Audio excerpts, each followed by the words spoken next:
kailangan talaga nakapayong habang nabobocalize eh. At sa ating mga pabaong Papa-Good Night, kakaiba ang mga salitang nauuso ngayon sa mga Pinoy Gen Z. Yan po ang tatawag na Youngstana. Kung ano yan, panoorin po natin. Shot ka, Plar. Parang malungkot ka, Plar. May nangyari ba? Iniwan ako ni Ebo sa paglipad ng eroplano. Alaos ng day one sa... Awit sa kanya! Ano mga Plar? Youngstana na ba ang lahat? Gusto ba naman i-my-day ko siya? Bas ko sa kanya. Gara naman yan, G. Baka dumami pa kalaban ko niyan. Yan ang nauusong salita ngayon sa mga Gen Z. Parang ang Youngstana na ito na ikakasal. Waldy, bukal ba sa iyong loob ang pagparito upang makaisang dibdib si Ebo? Kuwawa sa'yo, Bebot. Alam mong hindi ko misyon yan. Malabong maging tutado ng mga easa. Rider na Youngstana, pero walang iwalit. Alos ako ganyan, G. Negat sa ganyan. 10 pesos lang pera ko dito, kuya. Baka pwede mo na to. Lakas mo no? Ghouls, malala sa'yo. Galing lang sa Hanggang sa job application, may Youngstana. Why should we hire you?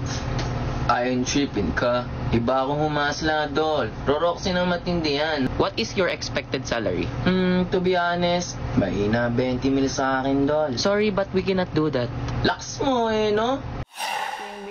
Ito naman, ebas ni Youngstana kamatayan. Kosa, amas nga na sa akin niya. Dahil sa parang magduda pa sa ganyan. Kamatayan? G? Alam mo yan, G.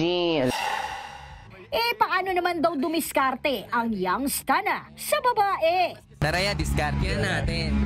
Ebo, amas ka sa amin. May boyfriend ako Lakas mo no? Ano?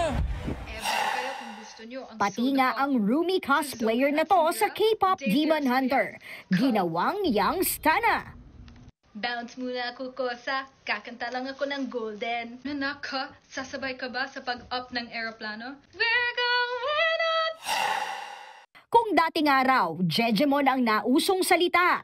Ngayon, andyan na ang mga Youngstana. Salamat sa love, Kosa. Lakas mo no? O paano? Bounce na ako, ya? Nagbabalita mula sa Frontline. Laila Pangilinan, News 5. Mga kapatid, Johnny Alipon po, maging updated sa latest entertainment at lifestyle. Huwag magpahuli, mag-follow at mag-subscribe na sa social media pages ng News 5.